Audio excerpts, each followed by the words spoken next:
আসসালামু আলাইকুম বন্ধুরা। উইন্ডোজ সেটআপ দেওয়ার পর একটা সমস্যা আমরা দেখি, সেটা হচ্ছে যে কম্পিউটারের ফ্রন্ট প্যানেল জ্যাক কাজ করে না। মানে ফ্রন্ট প্যানেল দিয়ে কোনো আউটপুট আসে না। আপনি যদি হেডফোন লাগান, হেডফোনে কোনো সাউন্ড আসে না। তো এই সমস্যা কিন্তু প্রায় হয় আসলে উইন্ডোজ সেটআপ দেওয়ার পরেই কিন্তু এই সমস্যাটা হয়। যদি আমরা উইন্ডোজ সেটআপ দেই তাহলে কিন্তু আমাদের অটোমেটিক কিছু ড্রাইভার ইনস্টল হয় আমাদের পিসির মধ্যে। ড্রাইভারগুলোর কারণে কিন্তু আমাদের এই সমস্যাটা আসে।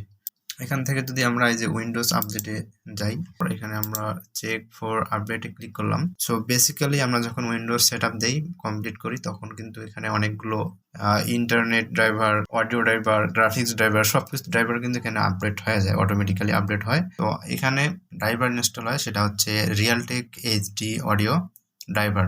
So Realtek HD audio driver কিন্তু সবগুলো মাদারবোর্ডে ইনস্টল হয়, সব পিসিতে ইনস্টল হয়। তো এটা ইনস্টল হওয়ার পর দেখা যায় আমাদের পিসির ফ্রন্ট প্যানেল দিয়ে কোনো আউটপুট বের হয় না। ইয়ারফোন, হেডফোন, মাইক্রোফোন কোনো কিছুই কাজ করে না। ব্যাক প্যানেলে লাগালে কাজ করে, কিন্তু ফ্রন্ট প্যানেলে কাজ করে না। তো সমস্যাটা সমাধান করার আগে একটি রিকোয়েস্ট করব, সেটা হচ্ছে যে যদি আপনি আমাদের চ্যানেলে সাবস্ক্রাইব করে না থাকেন তাহলে প্লিজ আমাদের চ্যানেলটিকে সাবস্ক্রাইব করে দিবেন, আর সাথে বেল আইকনটিতে ক্লিক করে দিবেন, যাতে নতুন নতুন ভিডিও করলে আপনি সবার আগে পান। আর আমাদের চ্যানেলে বেসিক্যালি আমরা কম্পিউটারের বিভিন্ন সমস্যার সমাধান নিয়ে ভিডিও আপলোড করি। Guys, please subscribe the channel and hit the bell icon. So বন্ধুরা, এই অডিও সমস্যাটা সমাধান করার জন্য আমাদের প্রথমে সেই রিয়েলটেক এইচডি অডিও ড্রাইভারটি খুঁজে বের করতে হবে। তো এটা খোঁজার জন্য আমরা এই যে উইন্ডোজের যে সার্চ বার আছে নিচে, এই সার্চ বারে ক্লিক করব। দেন এখানে সার্চ বার লিখবো রিয়েলটেক। তো আমার এখানে কিন্তু শো করতেছে রিয়েলটেক অডিও কনসোল। তো আপনাদের এখানে শো না করলে এটা সম্পূর্ণ লিখবেন রিয়েলটেক অডিও কনসোল লেখার পর।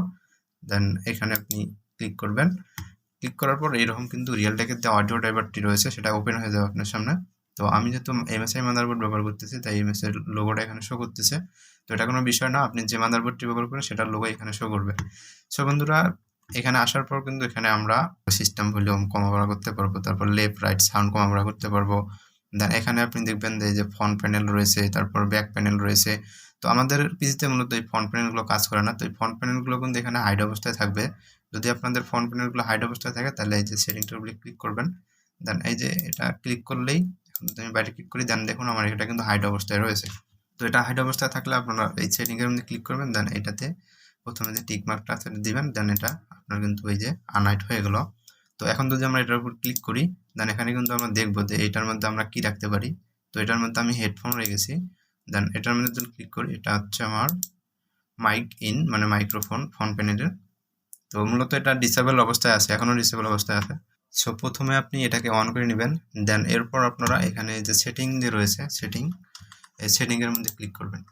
সেটিংয়ের মধ্যে ক্লিক করার পর এখানে কিন্তু প্লেব্যাক ডেভিস আর রেকর্ডিং ডেভিস রয়েছে। তো প্লেব্যাক ডেভিস মূলত এটার এইখানে আছে, যার কারণে আমাদের ফ্রন্ট প্যানেলে কোনো অডিও আসতেছে না বা অডিও আউটপুট হচ্ছে না। এটাকে যদি আমরা এইভাবে ক্লিক করে দিই, দেন এখন যদি আমরা প্লে দেই, তাহলে কিন্তু আমাদের ফ্রন্ট প্যানেলে কিন্তু অডিও আসবে। সো আপনার যদি এটা আনসিলেক্ট করা থাকে তাহলে এটা সিলেক্ট করে দিবেন, আর এটাকে এই প্রথমে রাখবেন, তাহলে আপনার এই অডিও সমস্যাটার সমাধান হয়ে যাবে। তো বন্ধুরা, এই ছিল আজকের ভিডিওটি ভালো লাগলে অবশ্যই ভিডিওতে একটি লাইক দিয়ে চ্যানেলটিকে সাবস্ক্রাইব করবেন। Thank you so much. দেখা হবে অন্য কোনো ভিডিওতে। আল্লাহ হাফিজ।